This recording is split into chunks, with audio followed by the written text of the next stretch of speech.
Well, how Uh, about I can give you a piece of a bonus, something off my shelf, if sure. that's interesting here. Yeah. This is a gift from my brother-in-law. There's McCready from Northland. Love it. That's my I like his hat. Yeah, his hat's the best. That's how you know, that's how you could tell who he was even outside. Actually, I'm grateful for the I like the idea that it's such a nice that's such a nice way to display a couple things that are presumably always there, like the Cartman. Yeah, And is that Jesus Christ, he's Cthulhu? the first one to pick that up. Yeah, yeah, it's Cthulhu, Yes. made by Laurel Moreau.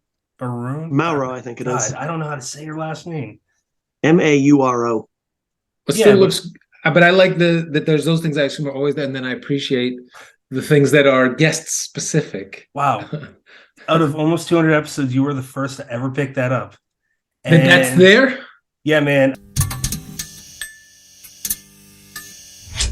Welcome to Dead Headspace. I'm your host, Patrick R. McDonough, joined always by my co-host, Brennan LaFaro. Say hello, Brennan. Hello, everybody. Today, we are talking to a guest that both Brennan and I have been very excited to have on for quite a while now. His name is Victor LaValle. Say hello, Victor. Hello, everybody.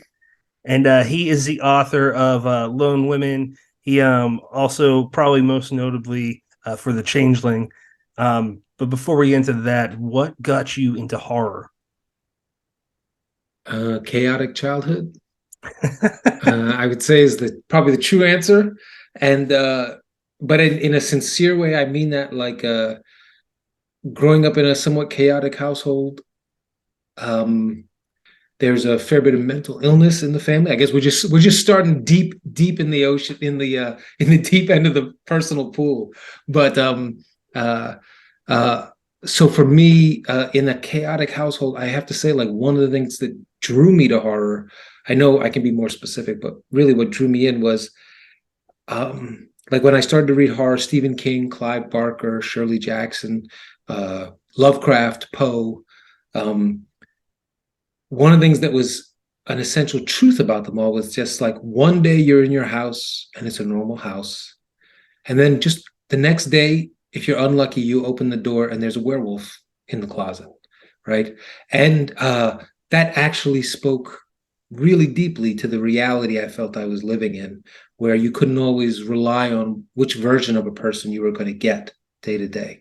And so what drew me to horror really was that it was the only form of literature that I thought as a kid told me the truth about the world.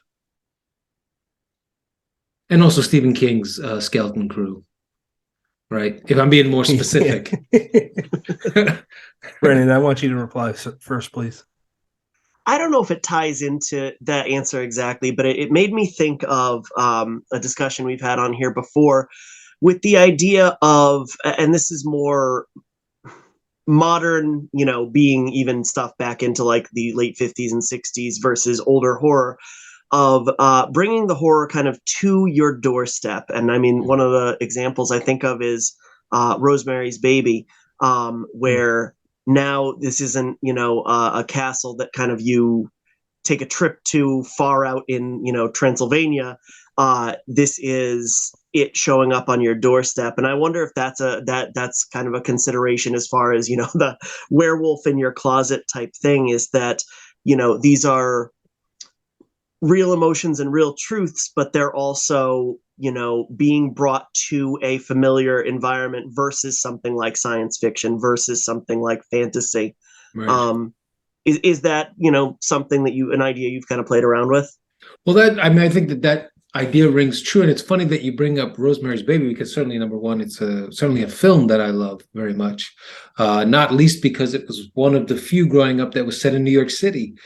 So much horror is either someplace rural, someplace suburban. More recently, I guess, like early 2000s, someplace in like Eastern Europe. But I loved Rosemary's Baby because it was so clearly, genuinely New York, which is where I grew up. But I also like that, like, one of the things that I think makes Rosemary's Baby such a lasting sort of story and film and all, and book, is that like it seems like the horror is that she's moved into a building with a coven, right? A satanic cult inside it. But in reality, I think the real horror of that movie is that Rosemary married the wrong man, right? And that like that's really what that thing is about, is like it's not that you move somewhere and you find the horror, it's that you brought the horror in with you. And like that moment in the film when she's been drugged and she's been raped by the devil, but then she like looks up and she sees the husband, and he kind of just has this moment of like looking away and then going on, and you realize, oh, he gave her to them.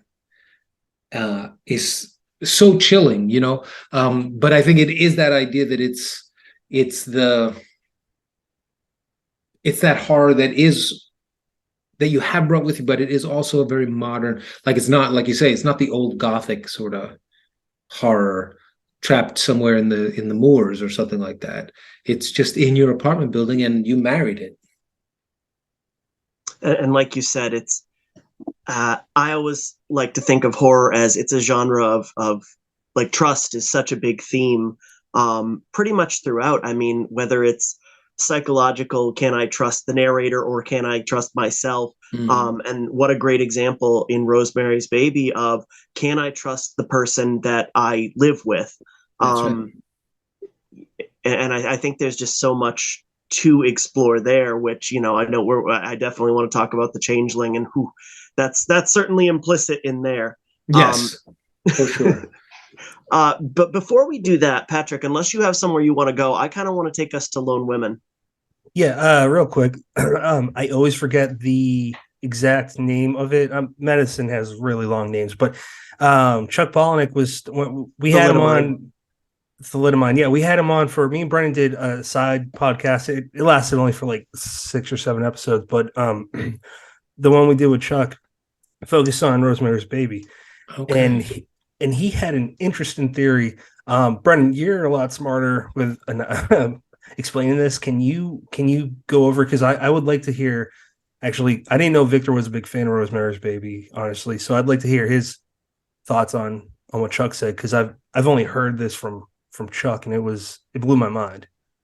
All right, you're putting me on the spot, so I'm probably going to butcher it, but it had something to do with the birth defects caused from thalidomide, and how at the time you couldn't write a horror book that overtly focused on that. So Chuck kind of speculated that maybe there were aspects of Rosemary's Baby that were metaphors for that. Gotcha. Is that what you're referring to, Pat?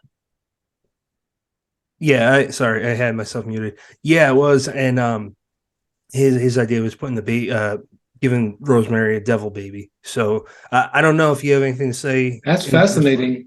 I mean, certainly like the old to this is not my way of trying to get to the Changeling, but one of the things that is certainly like a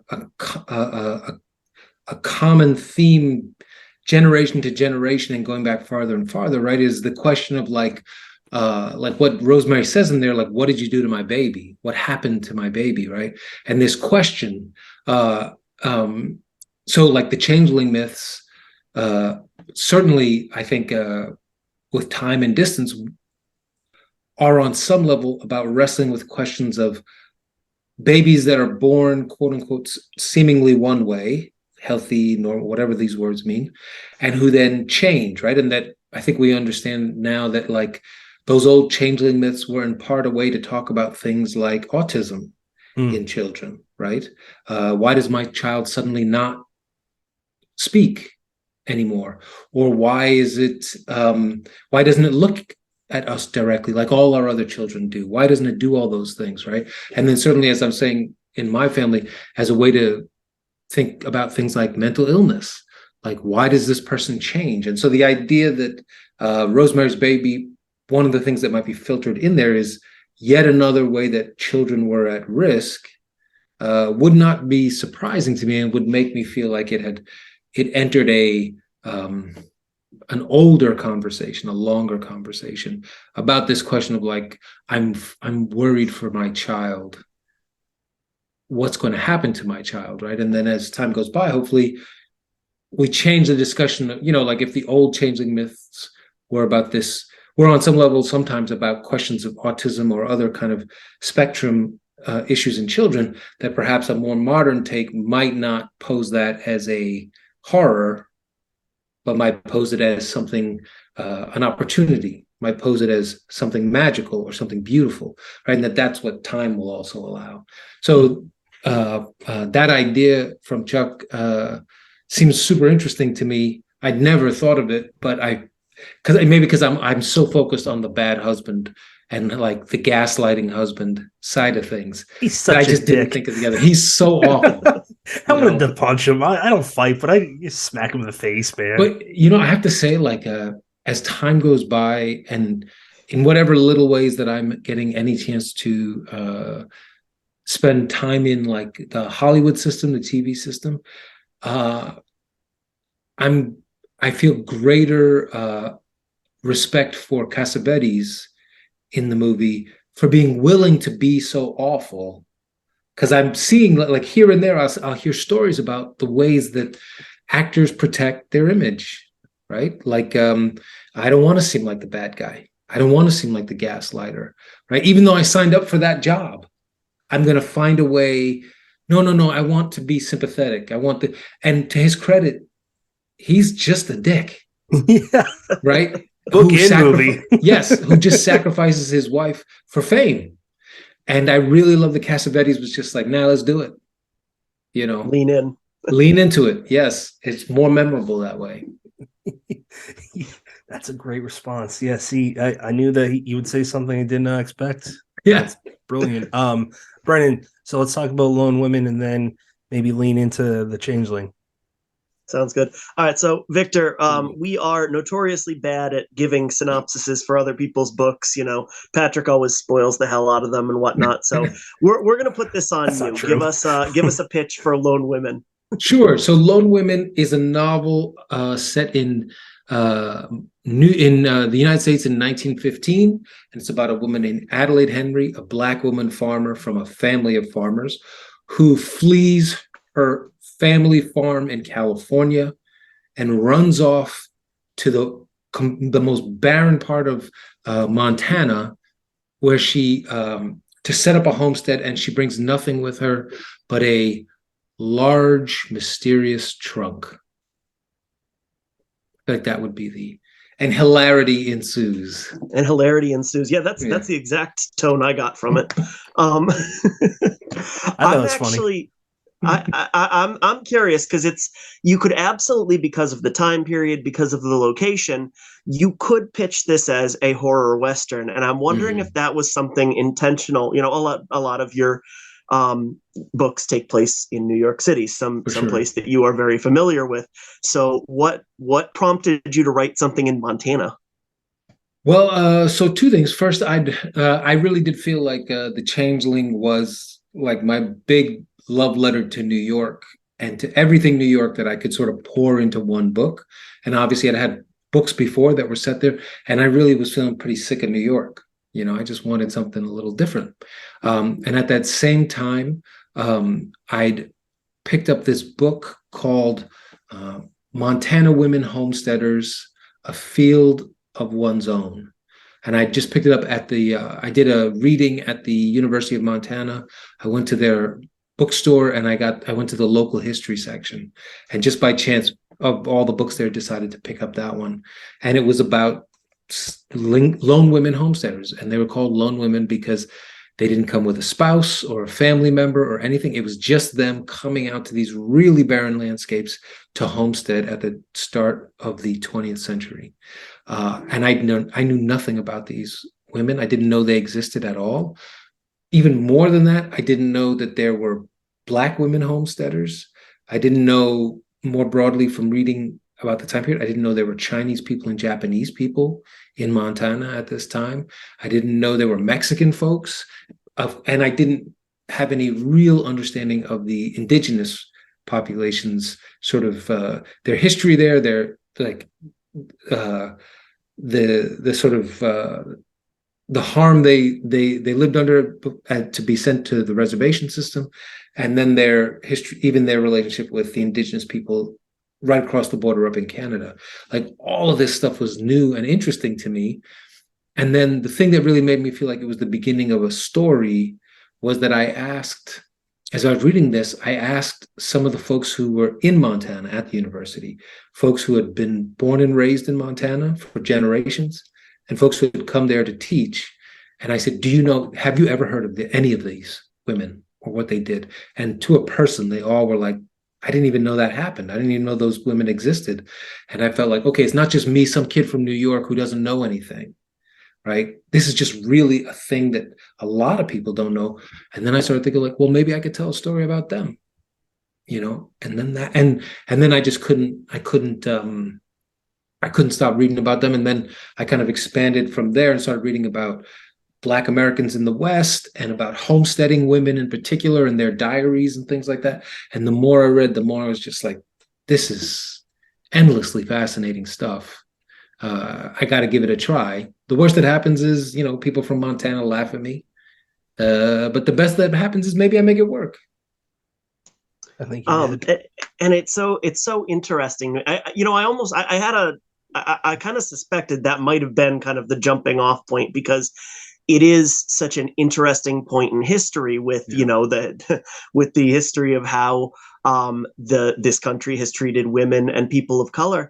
And the idea that I believe that act was enacted in like the 1860s, that that a woman had the ability to kind of parse out their own piece of land. It's intriguing just by its kind of almost place in history. You wouldn't expect it, whether you're from Massachusetts or New York City or apparently Montana as well. So how deep, you told us kind of the start of it. How deep did the research go to write a book that happened in that, that time period? Well, as I say, I read, so the great thing about that first book, the Montana Women Homesteaders book, is the woman who compiled it, Dr. Sarah Carter, had, like, in the back, she was like, if you're still interested in this, read these books. And so I just went and started digging into those books. I feel like I have, can I grab a couple off my shelf and I'll share the titles? Yeah.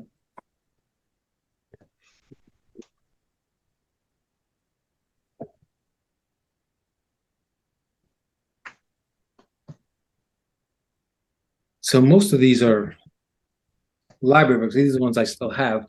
Letters of a Woman Homesteader by Eleanor Pruitt Stewart was really pretty great.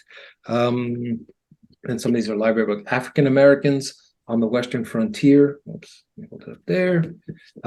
Vigilante Woman, really wonderful. What's this one?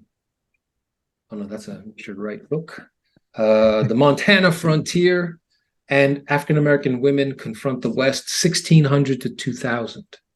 And so those are just the ones I have here, but they started to sort of paint this broader picture of the West, and specifically of non-white people in the West, non-white and white women in the West, that had not been, it's just that thing of like I think the power of popular entertainment and what you see in the present. Those two things, I think, regularly can make a person simplify what the past was actually like, right? Like my picture of Montana now is not as diverse, and I don't think it is as diverse as it was in 1915. And then even that statement is funny, because I think to most people you would say, whatever diversity is or isn't there now, it's got to be better than it was in 1915. And you're like, no, it's not. And, but that's just, and that's not about, like, the point there is not to say, like, to sort of talk bad about Montana now, so much as it is to say these ebbs and flows of history and the ebbs and flows of people across this country, across the world, right? Like, it's always so surprising who ends up where. And then with 50 years time, 100 years time, it's it's so easy to sort of flatten those stories out. And that was so another big part of the impetus for the story was just to say there's literally only one thing in this book that I have made up, and I think it's fairly obvious what the one thing is if you read the book. The last name. And yes, and then like literally everything else in the book, I wanted to be able to say that I could, if someone asked, I could source that detail. That's awesome. Yeah.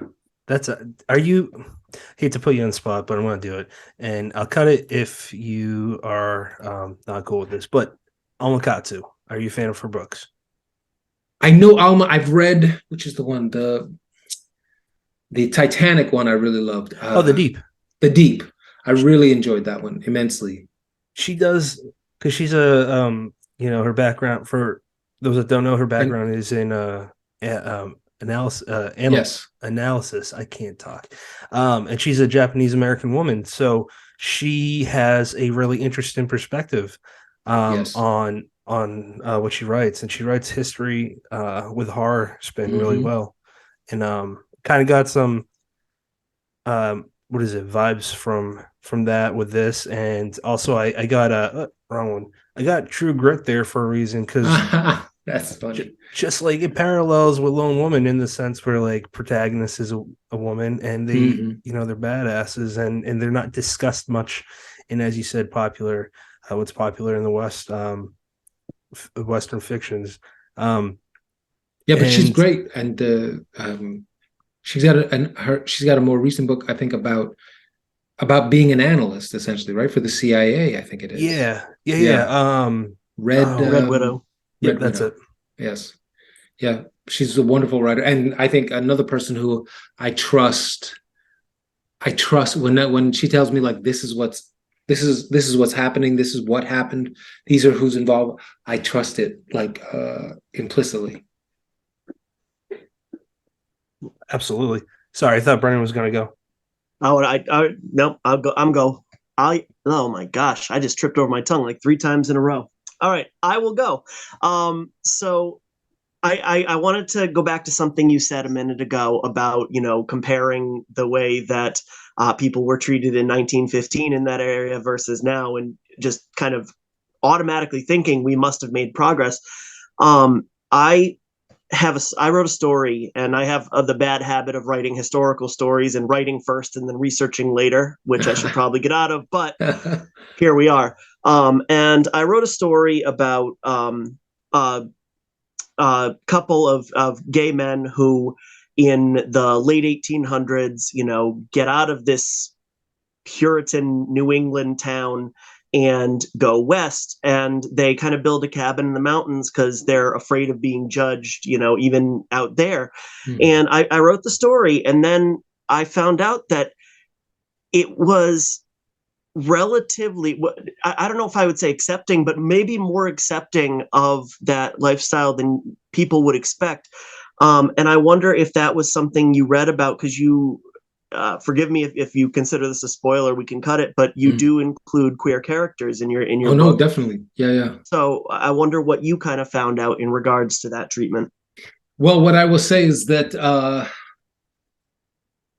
one of the undercurrents of particularly like the stuff that focused on the homesteading women and their diaries and all the rest, was the potential value in reading between the lines in their journals and in the history of those moments, right? So there were a decent number of these lone women who went out on their own, but then it also turned out that their plot that they had homesteaded was right next door to their very dear friend, Mrs. So-and-so, right? And they were so close, it was as if the entire 700 acres was both of theirs. And you kind of go, okay, I think I get it. You know what I mean? And so it was, I think one of the undercurrents of all the writing about the lone women there is that there were probably a number of reasons why they went where they went. And that one of them was that perhaps there they could have the freedom to live more truthfully. in their experience, and in their love and in their desires and all the rest. So the one thing that at least in other things I read, no one was going to be out in their journals or anything like that, right? Like it just wouldn't be a thing you would even put down. I think for fear that anyone might read it, or find out or whatever, or whatever it might be. But that I think there was a clear undercurrent that some number of those lone women were couples, who were living their time out there, and they were. I have a character early on say something that I'd read in passing in a couple of the books. The idea that whatever one might think of people out here, in the middle of winter, when you're going to freeze to death, if you don't get some wood, you're going to be nice to those neighbors nearby, even if secretly you hold 1,000,000 judgments about them, because you are going to need that wood or you are going to die. And then they are going to return the favor, because next winter they're going to need the wood, right? And that there was a degree of dependence on each other that also facilitated maybe a lack of overt judgment of people and their lifestyles. Not to mention there were lots of people who were fleeing to those territories, for the more Deadwood style, to escape bad acts that they'd done in the past, to escape debts that they'd incurred. So there were lots of people who'd come there, and a lot of them agreeing, you don't ask questions, I won't ask questions, and we'll all say hello at the saloon, like that kind of thing. So yeah, it was definitely in there. Yeah, so that was definitely something I was hoping to sort of include, and to make it, and to show the ways that it was obvious to everybody, but no one would speak of it. But then when behind closed doors, they would, the one couple in particular, Bertie and Fiona, would get to show their love. So we would say, okay, this away from others, they are a couple and they have sex, and are in love. When I mentioned earlier that why Patrick and I don't do the synopsis, you left it off at steamer trunk, and then you just cut it off there, and I'm glad you did, because if it were on me, I might have given a little more. So what I will say, and I understand why you didn't, but what I will say is, if everything we just mentioned doesn't, convince people to buy the book, you have to find out what's in the steamer trunk. I mean, and if nothing else, it takes a little while, but if nothing else, I guess you could say there is definitely something in the steamer trunk, and it's not clothes. It's not clothes. So we had a few questions on Twitter. I don't know if we'll get to all of them, but we're going to sprinkle in a few. Cynthia Gomez, actually, we already kind of covered this. She wanted to know what it was like doing the research for that story. So I'm going to go down to Anthony Goodell. And Anthony, I apologize if I said your last name wrong, but he says at the back of The Devil in Silver that you had a very specific fuck you to a mental hospital in the acknowledgments. And yes. He wants to know if you can share a little bit more about that. Yeah, I would say, so I mentioned earlier that I had, we have a fair number of family members with mental illness. And I think there's enough time and distance. Without being too explicit, I will say that a very dear family member was treated very poorly in one particular place. I don't even want to say the name of the place. It's in the back of the book, but yeah, don't. Yeah. And I mean, being in psychiatric units in New York, if not everywhere, is never a cakewalk kind of thing, especially like public funded, like Medicaid psychiatric places, right? None of them is fun. But even with that scale, this one particular hospital was so shitty to a family member of mine. And the worst part was, and kind of the impetus for that book, part of the impetus for that book was and there was nothing we could do about it. Like the only thing we could do about it was to get that family member out, and that took even a long time. That's terrible. Yeah, and so that was part of the like even one of the things that was funny to me, but in that way that, you know, when you write a thing and if you do know you're basing it on some true thing, one of the things that was very funny to me when that book came out was like, it's not realistic that a person would be held this long against their will, because New York no longer does this. They send them out into the street. There's a homeless issue, but they don't just like lock people away. This is a fairy tale or whatever. And, you know, it's one of those things where you say like, well, I just didn't convince that person, but I know how long it took us to get our family member out, you know? So that's why it was a fuck you to that hospital, and remains one. Yeah, I think that's extremely fair. It's one of those, healthcare, mental health care, teaching, and I'm sure if I thought long and hard about it, I could lump in a few other professions. They're professions of humanity, and if your heart's not in it, get the fuck out. You Yes. know, yeah. I think we could Well, probably yeah. But even, you know, in a way, like, so the one of the things, I mean, obviously, there's a separate book of mine called The Devil in Silver. But one of the things that I do understand about those systems, at least certainly the hospital system, was that it wasn't like, you know, in the book, even I make a point of sort of not loving One Flew Over the Cuckoo's Nest, in part because the sort of battle there between the patients and the staff, to me, is just not fair to the staff, because the staff, by and large, are trapped there too. When we went into, so like one of the issues for that family member was, so if you act out, they are allowed to put you in restraints, right? Like so that you don't harm anyone else, so you don't harm yourself. But there's supposed to be limits. I think it's either 2 hours or maybe it's 4 hours.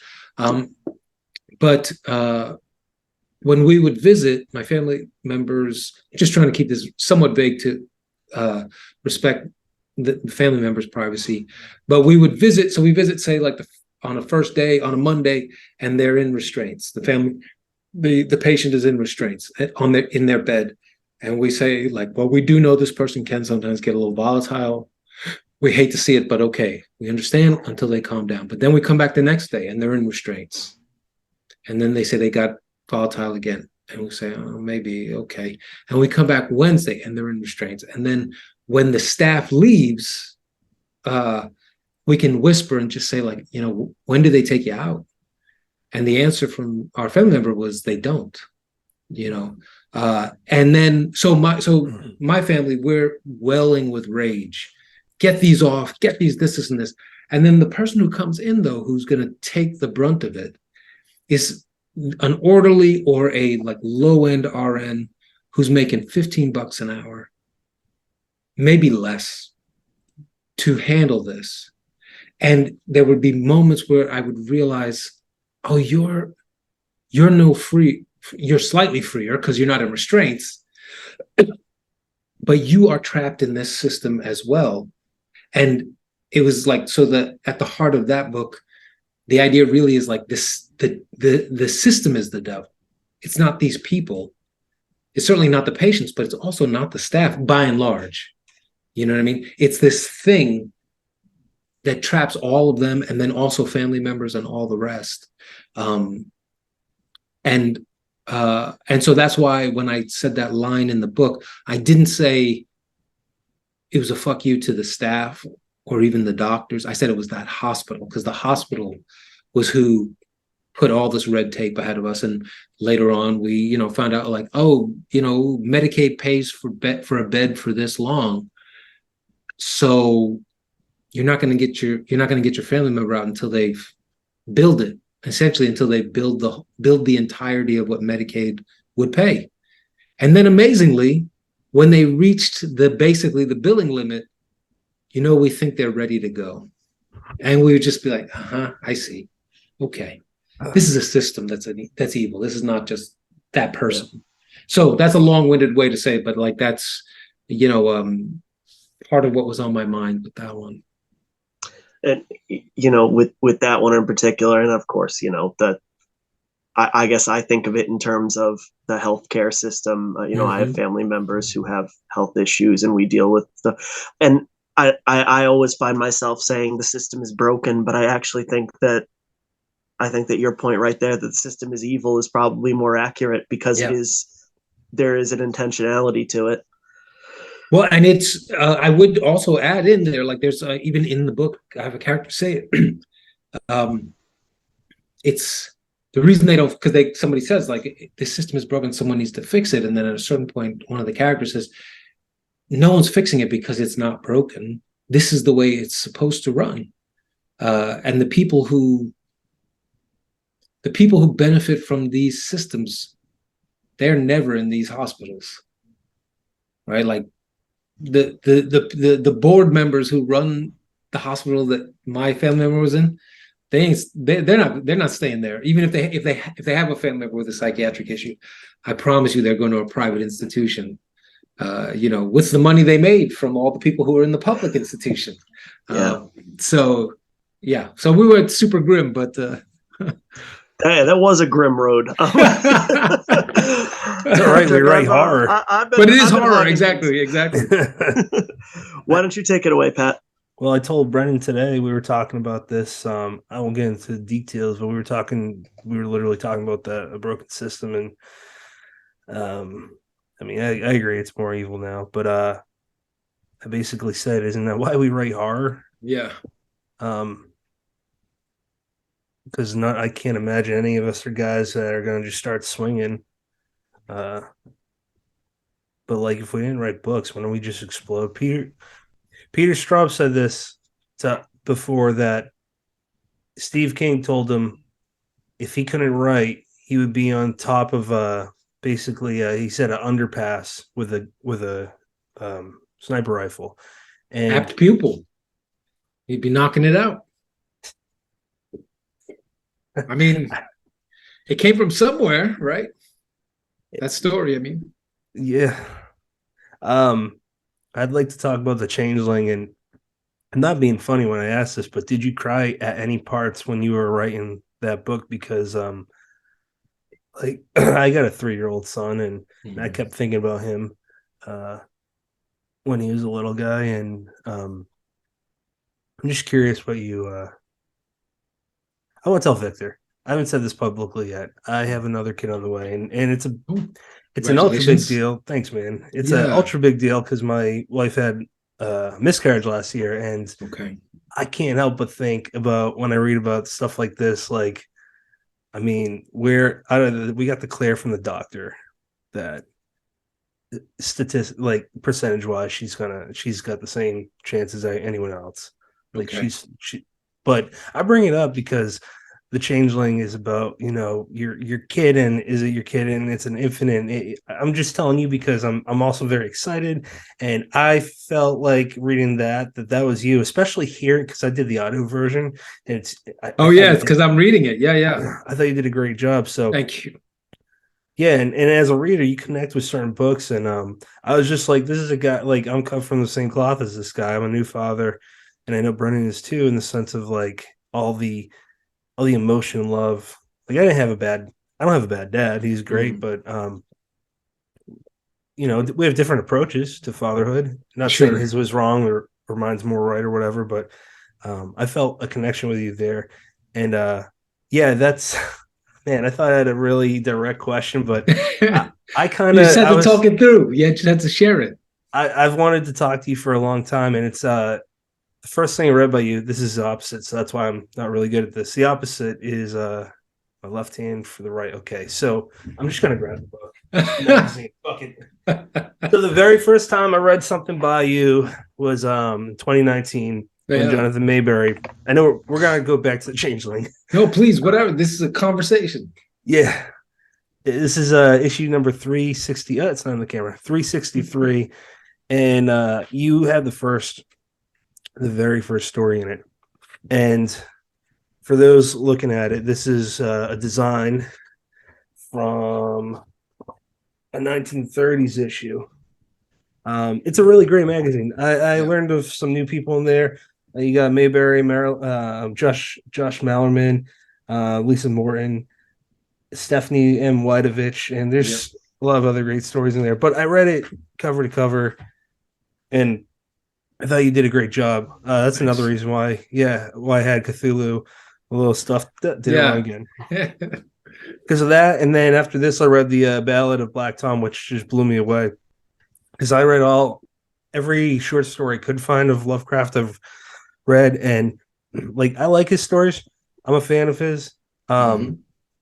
I mean, Me too. I I'm a white guy, so I got to say I'm very aware of him and his views. Like I don't agree with those. Mm. I'm not being flippant, but I feel like that's kind of important to point out these days.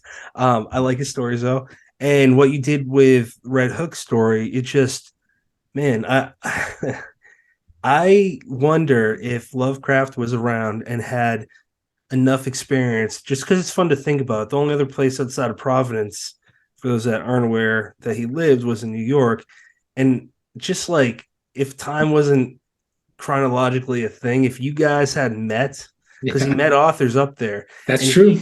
he read your work, because he also enjoyed, and I'm not trying to teach you anything, it's for those that may not know much about Lovecraft. He was really okay with people playing in his playground. Yes. um I really think someone like you would have changed his views really quick. I don't think and I'm not kissing your ass, but it's really hard to argue that you're not a good writer and compelling. So there's really no question there, man. I'm blubbering because I really like your work. So Brennan, take us away. Well, let me say thank you before we do another switch. I really appreciate that. Yeah. And but if I could, if I could just jump back to something you brought up earlier about the changeling and Yeah. about fatherhood and all Oh, the I wanted to rest. ask you about fatherhood. That's it. Yeah. I did Well, have a question. I will say like I didn't really I wouldn't say I cried except maybe like when I finally found the right ending. That made me or cry with relief maybe.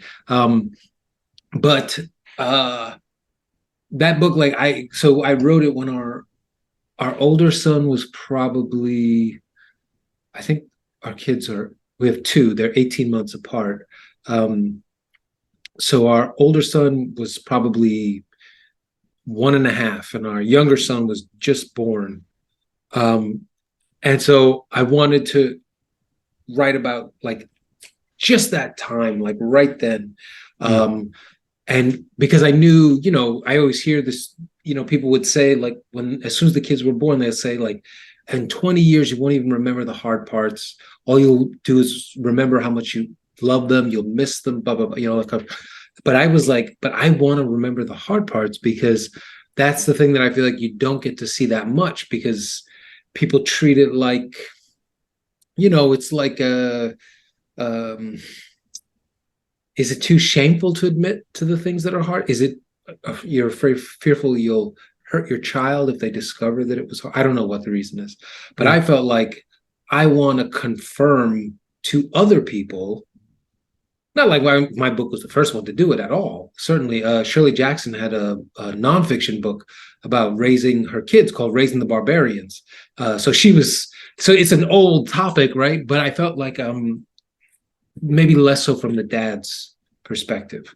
And I just wanted to talk about that. And what I channeled into it, what I poured into it was, I don't know if you all experienced this, but when they were little, especially, I imagine I ran through every single way they could be hurt or die, like constantly. And where we live in New York, so the specifics of it would be oh, I don't teach them to stop at the edge of the curb and they step out on the curb. And where we were living in Washington Heights, the drivers are really reckless. They go through intersections like nothing, whatever, like that. I was just seeing the kid just hit by a car. And then I see one of them, we're on the subway platform and they're leaning forward to see the train come and they just fall. And all this stuff was just like roiling inside me every day because it was so important that I not let them get hit by a train or a car. And then I just said, what if I just put all that fear into the book? Like something is out there to get my kid. And me and my wife are not prepared because we're exhausted worn down. Sometimes we don't like each other very much. Yeah. And now we're supposed to keep this kid alive, And then I said, and what if but then for the change, I said, and then what if there really was a guy who wanted my kid? And then I was just like, oh shit, I got to write this book, So that was what I poured into it. It's just full of all my fear about not being enough to protect the kids. Shit. Yeah. Brennan, I want to hear from you, but yes, I still think about that because he's 3. Yeah. And I write about that in a lot of my stories. And basically, I would relate my stories to Pixar for adults. It's yeah, I write about my biggest fears, and that's seeing my kid get killed in just terrible ways. Yeah. I'm glad I write, because otherwise I'd be in one of your psych boards. Jesus Christ. Brennan, go ahead, buddy. I'm so curious about this book. Like I don't even know exactly like how I would if somebody off the street asked me how to categorize it, because it does so much. So I mean, there's aspects of coming of age in the opening with Apollo. There's dark fantasy and straight up fairy tale aspects to it. There's commentary on technology. There's folklore. And I'm wondering kind of how you sidestep to the answer you just gave, but I'm wondering how you originally envisioned it, that allowed it to branch off in so many directions but still ultimately succeed. Well, it's kind of you to say so, right? Like, I will say, if there's a criticism that I acknowledge is fair, even as I in every way rebuke it, right, is that there's a lot going on in my books, right? That there's horror, and then there's romance, and then there's coming of age, and then there's historical stuff, and then there's some political stuff, and and for me, I feel like that's either that works for you or it doesn't, and I respect for the folks it doesn't. I respect, like, okay, it's too many things put together, and you never really felt like you connected. I get it. That's fine. But for me, I feel like a book is like a person, and a person is not one thing, or at least the people that I like, the people that I have become tight with or whatever. There's 6 or 7 or 10 different people, depending on the day you meet them or the hour that you meet them, and those are absolutely the people I love the most.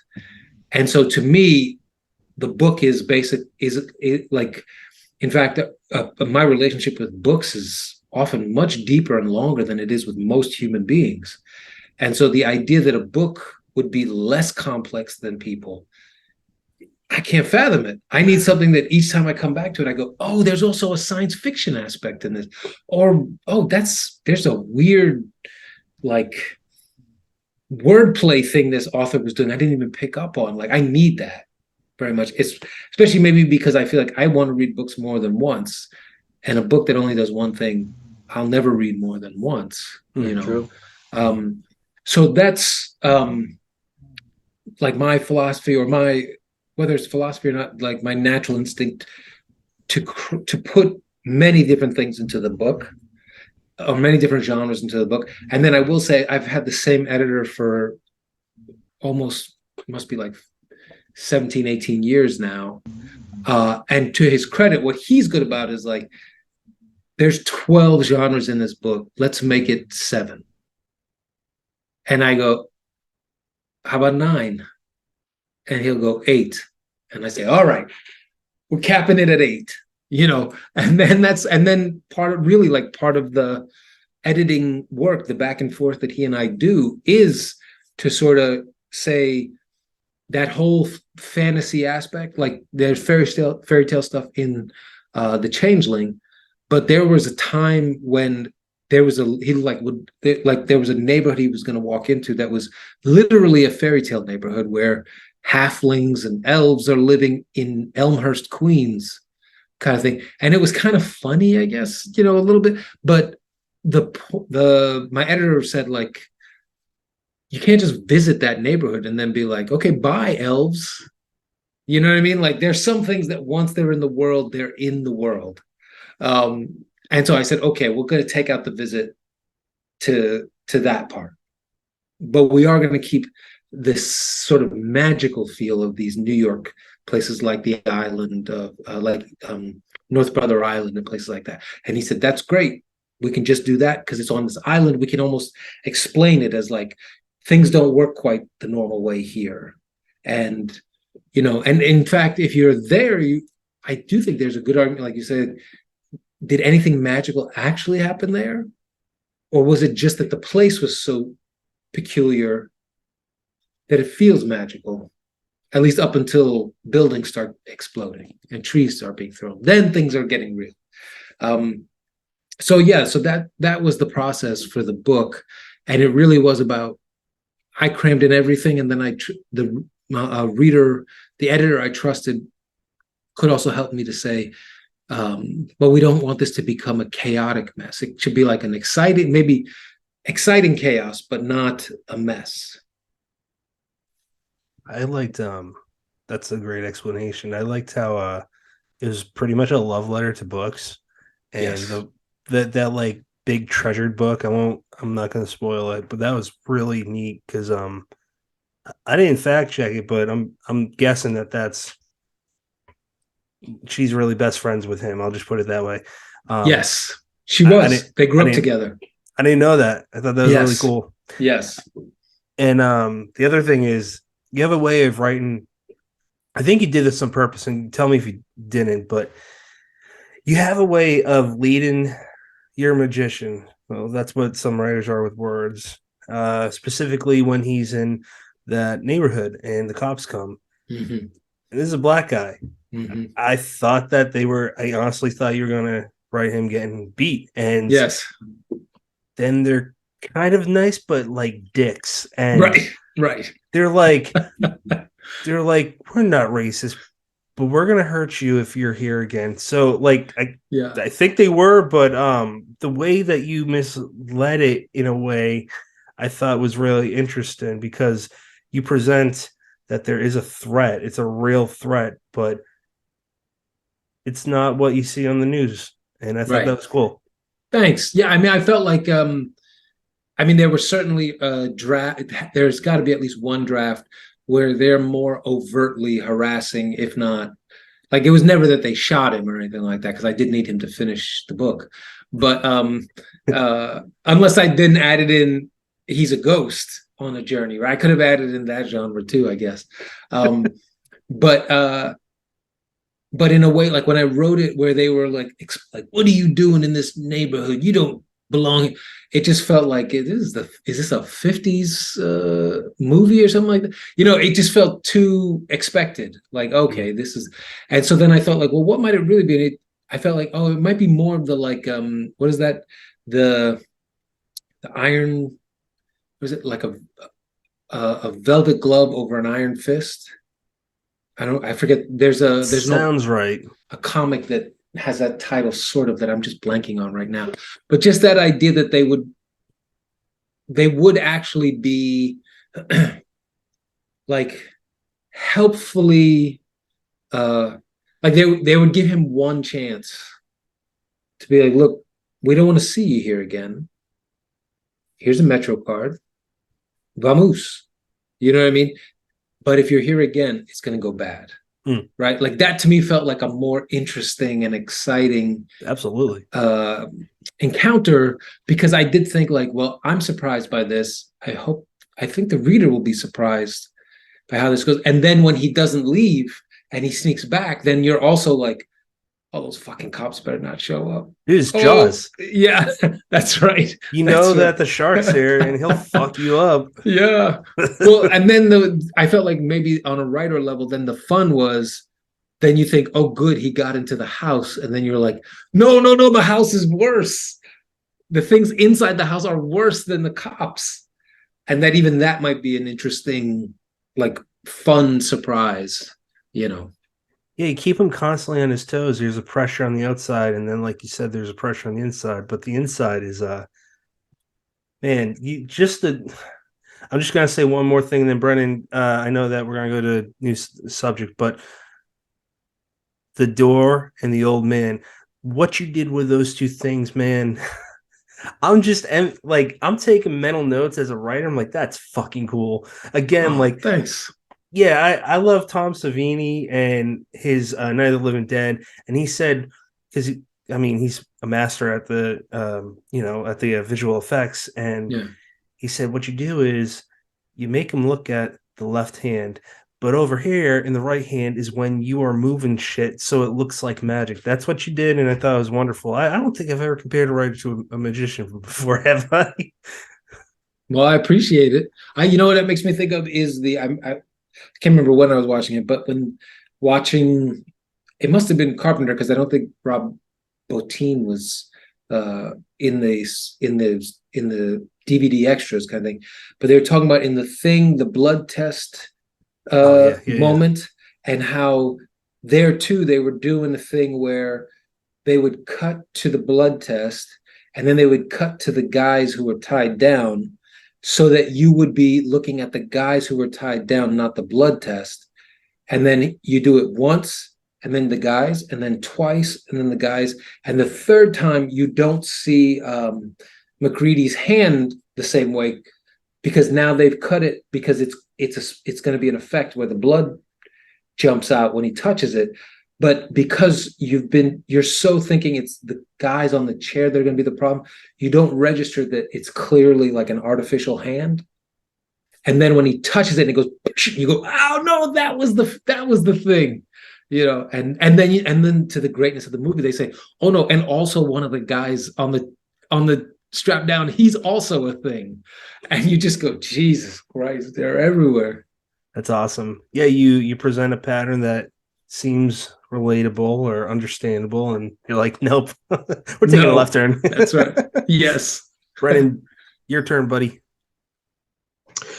So, I mean, we have to talk about how this phenomenal book is now going to be a series.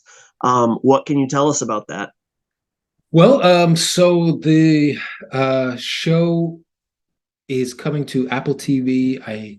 My hope is this fall of 2023.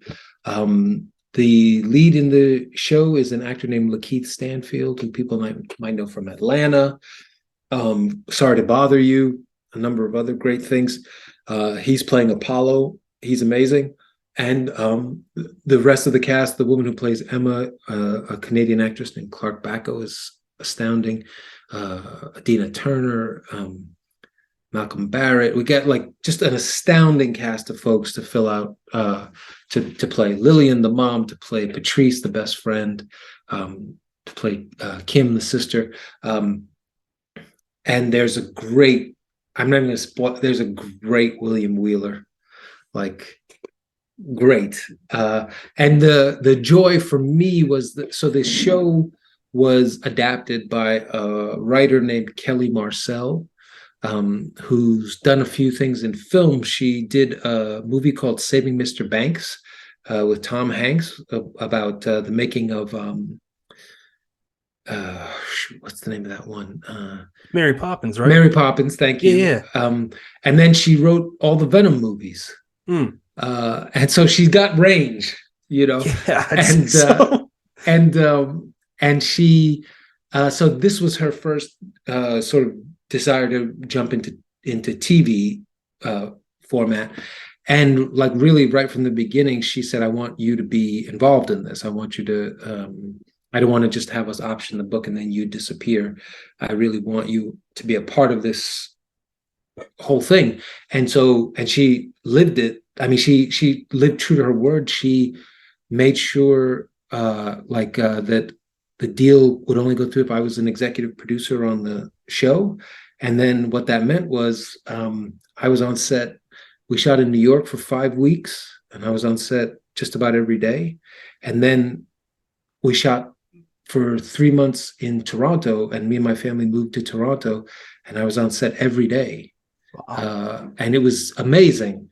And she knew like I wanted to get into TV, so she said like, "This is your way in." And then also, she wrote all the episodes, so the only other person who could be on set to sort of answer questions, talk things through, was me.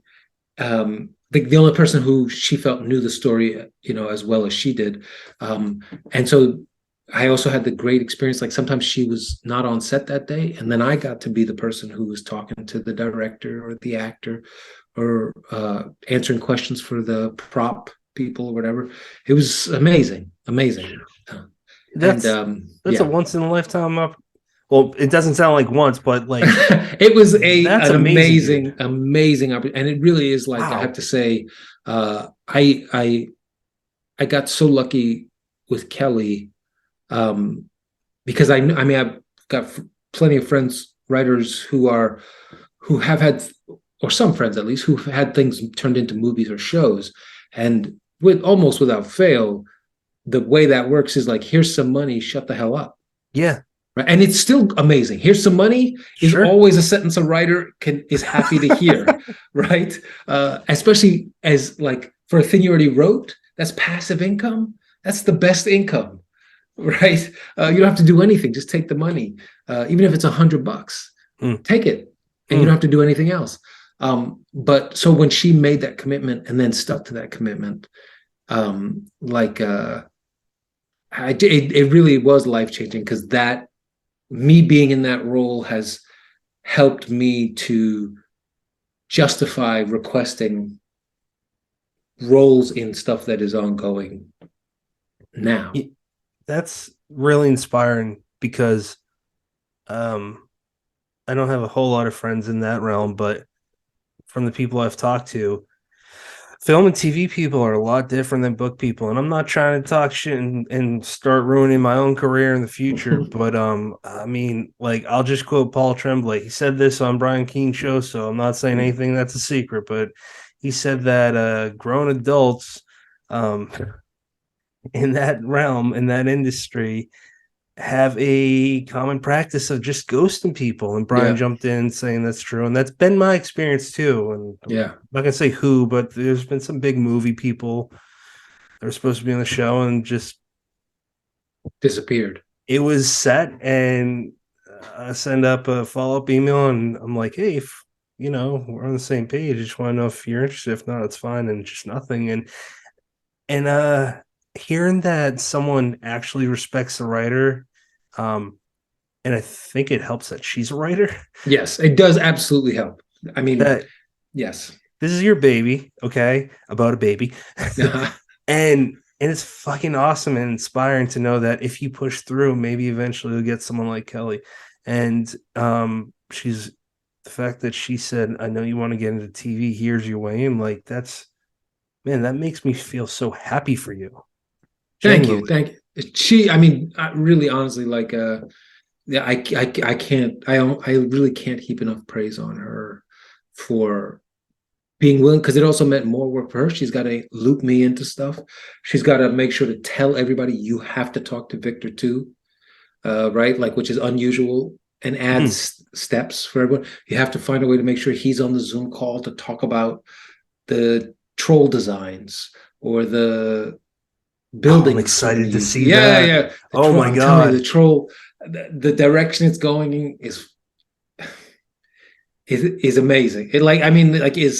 It's going to be like surprising, weird, just like, and frightening, while still you go like, yeah, that's a troll, but this is its own new thing, its own new version. Brian, I'll shut the fuck up after I say this, but I gotta ask Victor. So, like, I went to see Megan, the movie Megan, with my friend 2 days ago. I love the movie, though. It was totally different than what I thought it would be. But I bring it up because I'm like, Tracy, see that poster right there? Knock at the door. I'm like, I kind of know that guy that wrote the novel. His name should be on that poster. It should be on that poster. I know the guy that created that, and that feels fucking cool. And like, it's not even like I'm going out and posting on Facebook, but like, in my mind, it's really cool because this is all I've ever wanted to do. Yeah. And selfishly, it gives me hope that maybe I could be like that. Like guys like you and Paul and you know, Jonathan Mayberry, you guys are a beacon of hope. Seriously, because before Twitter and I got involved with all this, I didn't know anyone that liked horror, like really liked horror. Never mind, like my dad reads all the time, but not like he used to read Stephen King when he was a young man, so in the 70s, but he's not super into him for the most part. But like I would write no matter what, even if Twitter wasn't a thing and I didn't know all these people, but um to actually see that's real, I know it's not a pipe dream and it's just I know that other people feel that way. So Yeah. I'm gonna feel very excited for multiple reasons to watch your show, man. I can't wait. Brendan, take us away, sir. And I'm gonna have to subscribe to Apple Plus now because I don't have I was gonna say, I do think like when monster.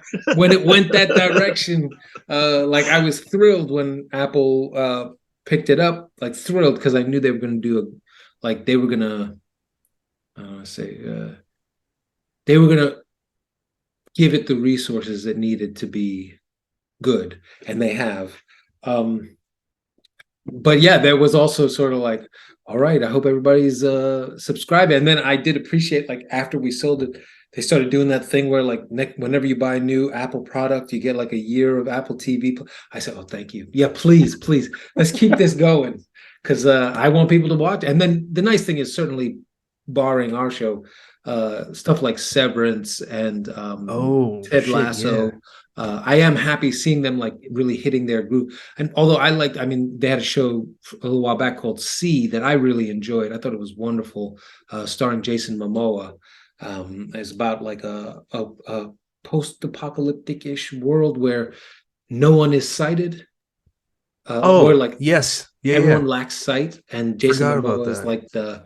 like a big, as he always is like a big charismatic badass in that world. And then these two kids are born who are sighted, and you know it creates great chaos and turmoil to the power system, to the systems that exist, the power systems or the orders of things that exist. And so then he has to protect them and so on and so forth. And so they've been doing some wonderful stuff, and I feel like they're just continuing to really, make a play for like we're a channel you want to turn to, you want to come back to. Severance is, I forgot that was on Apple. That's an Apple show. Yeah. So I'll Brendan ask one more question from Candace. I do want to. Candace Nola was kind enough to pepper our Twitter with questions. I do want to pick one of hers. Thank you, Candace. She wants to know, what legacy does Victor wish to be most known for, and what advice would he give to new and upcoming authors of color? Well, I would say, let me take the second question first.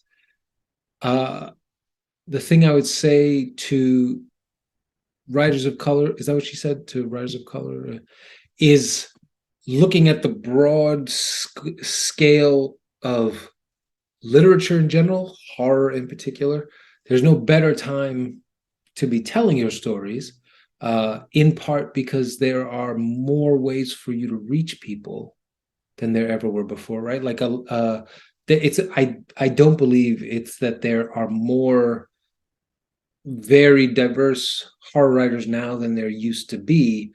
I just think that what used to be was that there was a handful of magazines, a couple of publishers who had their own preferences, and those preferences clearly didn't expand far beyond their, maybe I would say, primary social circle kind of thing. Like, who are the people they're meeting at conventions?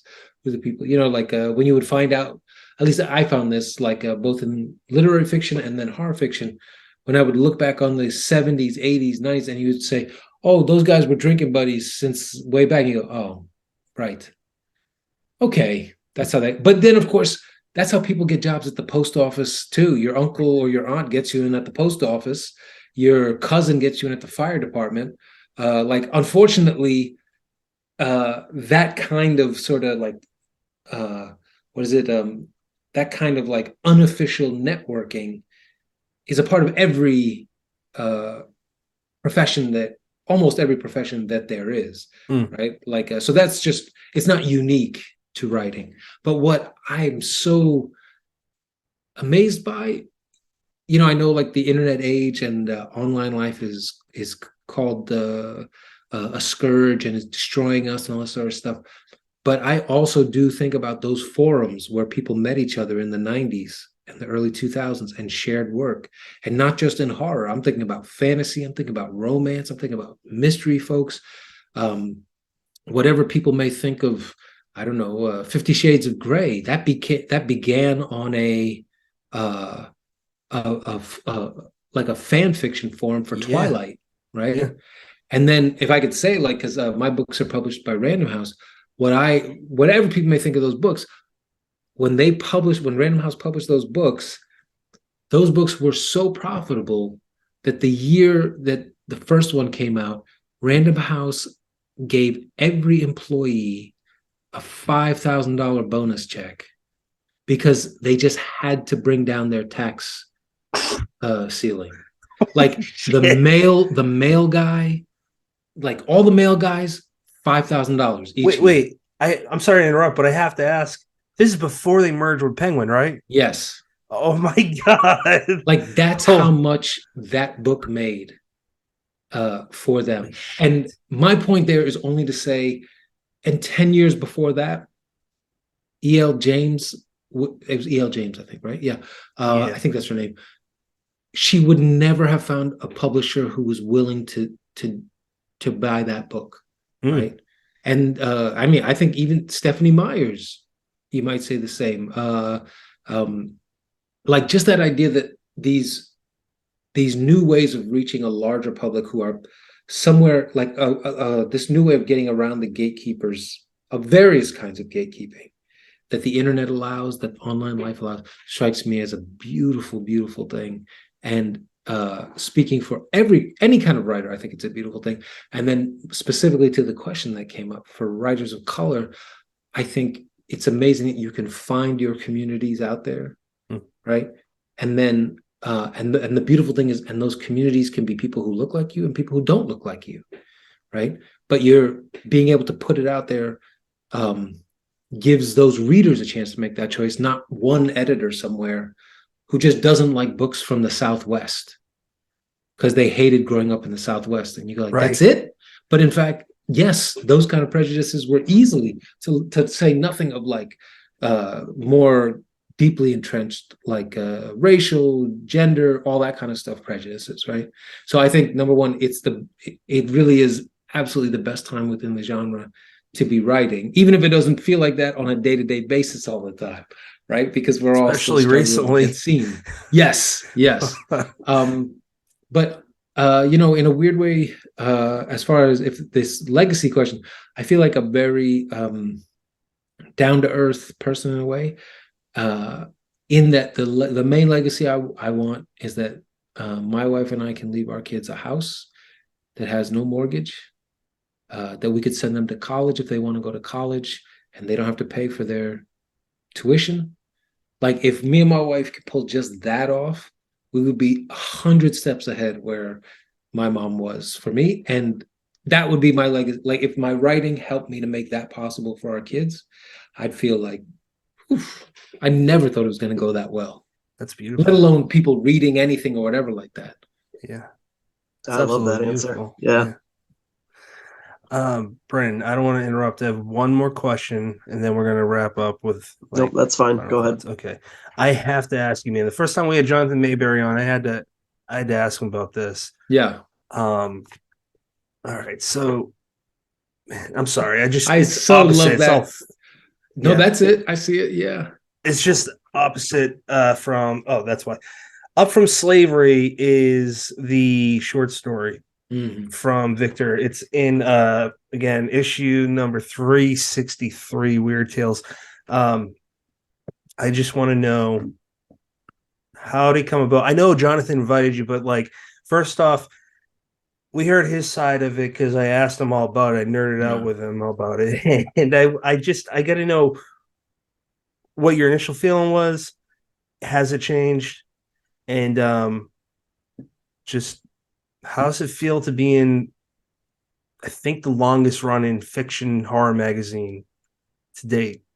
Well, as you say, it was a 1-2 punch in that Jonathan Mayberry's just writing me out of the blue, right? Here's this writer whose work I love and who I just like as a person, like in the world. I don't know, I haven't met him personally, but I just like his energy. Yes, I just like his energy and all this stuff. So already it's that fun thing when like somebody who you know of and admire, just if that happened, like if they just write you, I don't know, that does not happen regularly in my life. So it was a nice, fun thing, like to see an email from him.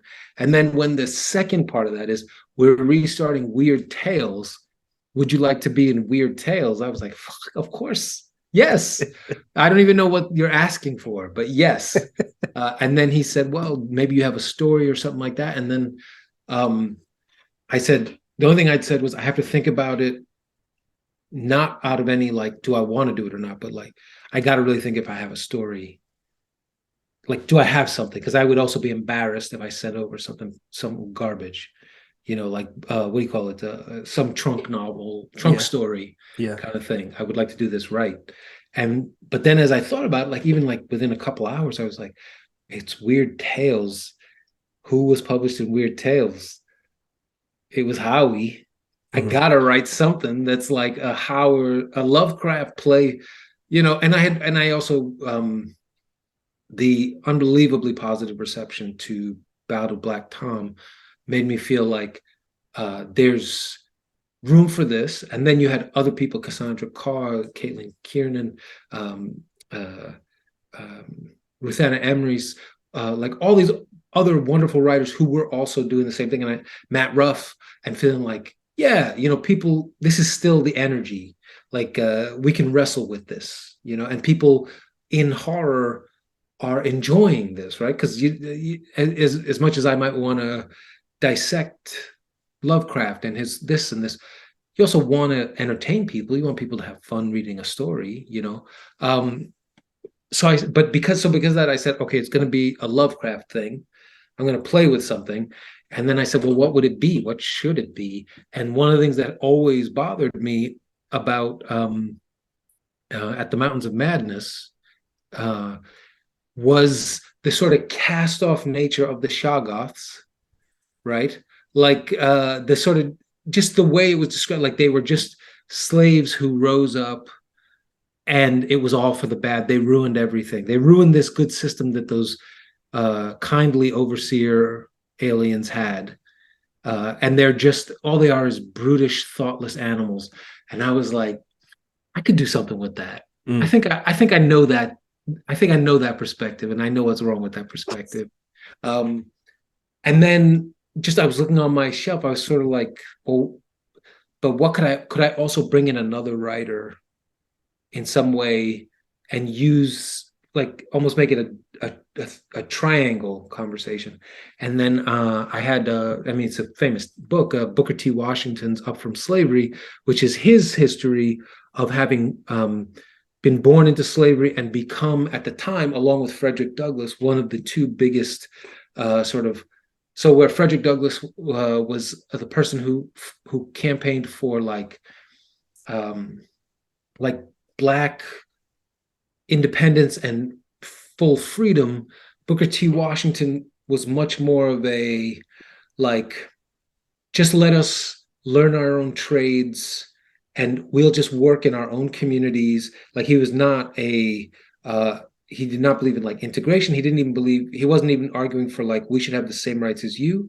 It was really more like, if you would just not whip us and beat us and hang us, and we could just learn trades and make our own money, that would be the highest of American ideals, right? And, with time, I think there are fair criticisms of that perspective, right? Frederick Douglass was like, we should be able to do whatever we want to do. That's the American dream. But Booker T. Washington was born a slave. Like, he still had a very valid perspective. And also, I just loved the title, Up From Slavery, for him, and how that ties to the Shoggoths. kind of thing. And it just all started to sort of blend together. And quite frankly, and around that time, I mean, there's no surprise, maybe my father died in 20, or earlier than that, 20, my father died in 2012. We had a very estranged relationship. We had no relationship is what we had.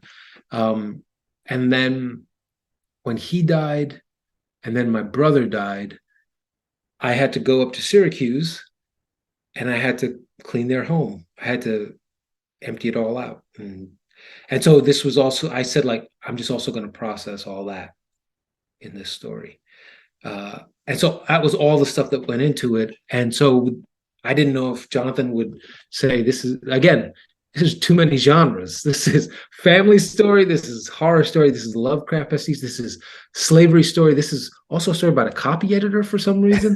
Like all this stuff, like why is all this in there? But he didn't say that. He said, I think this is great. Let's run it.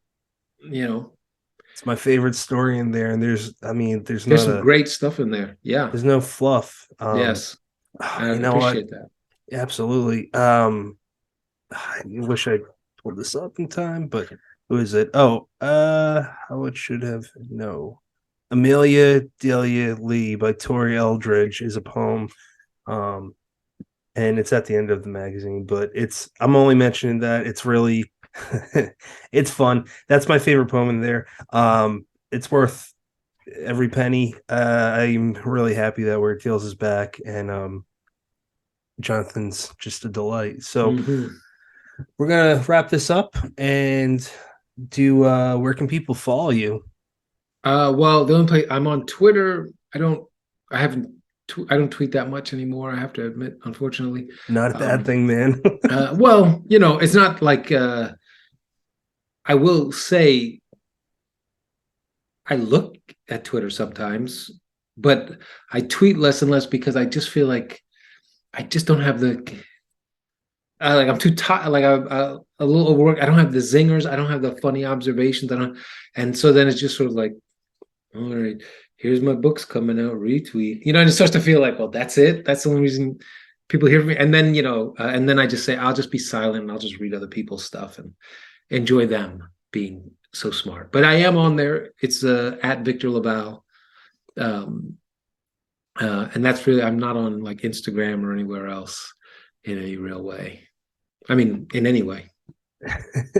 If you want to follow the show, you can find us on Twitter, TikTok, Instagram, Dead Headspace.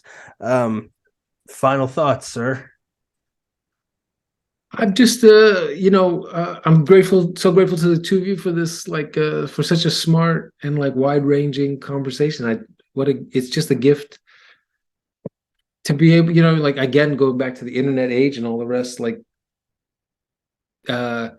to be able to have these kind of conversations and then share them with people. What a amazing thing to be grateful for in this time period that gives us so much to not be grateful for. And so I'm just grateful to the two of you and for this. Wow. I can die happy now. Man, thank you. Brennan, you're gonna go last. Best for last. Just kidding. That's Victor. Sorry, we usually do more insults with each other a little bit. We're off. We're both off. The game is up. Well, this was we were getting into all the serious, heart-wrenching stuff tonight. I just want to thank you, and we only scratched the surface. So, and if I could say for your viewers, I apologize. It's me. We're getting close to 10 o'clock, and life with our kids by 9:30 usually I am laid out. So this has been the equivalent of me having an all-nighter. I can relate. And it's been the most fun version of it. So it's me who's unfortunately had to ask. Oh, next time we do this, we're gonna start a lot earlier because we have to get you back, man. And I was going to say thank you for coming on. It's been a delight. I love your books. I think you're an awesome person too. So that's what I love about doing the show is we're fans of the books and the people. That's why we have them on. And it's just something that we kind of want to be like, hey, for you that like books, this person's awesome. That's why we mostly don't cover the books. We cover like the behind the scenes on the whys and sure. whatnot. All the stuff that you said today and how we brought up Rosemary's Baby. I didn't think we barely write notes anymore because of that reason. Yeah. Brennan, I'm blabbering, man. Why don't you say your final thoughts? Victor, we're so grateful for your time, and seriously, like, no sweat that That I was such an amazing flake. no, that that You could say it. Well, I'm trying to like find a way to be like, why are you apologizing that you have to leave early? We did over an hour. We told you we were going to wrap up by 9:30, and we're still yapping your ear off at 9:45. Bad producer over here, right here. No, we are very grateful for every second you gave us, and I'm right there with you. I got to get up at 5:30 in the morning and go teach 8-year-olds how to play violin. So that's it. That's it. Got to get it. So thank you so much, and I hope that people will check out Lone Women. That's out on March 28th, I believe. March 21st. Yes, March 20th. They switched it. It'll be March 28th. Yeah. Lone Women. And then next week, episode 187 is with you have Erica. Very nice. Erica T. Worth. Yes, she's awesome. And then later in the month, we're having her talk with Grady Hendrix, and me and Brendan are probably just going to listen. That sounds like a blast. Yeah, you know what? I'll just say it off here, actually, about an idea we had for you. Okay. Be intrigued, listeners. You don't know what that is for now, but you might find out. Okay, you have many choices in podcasts. Thank you for picking us.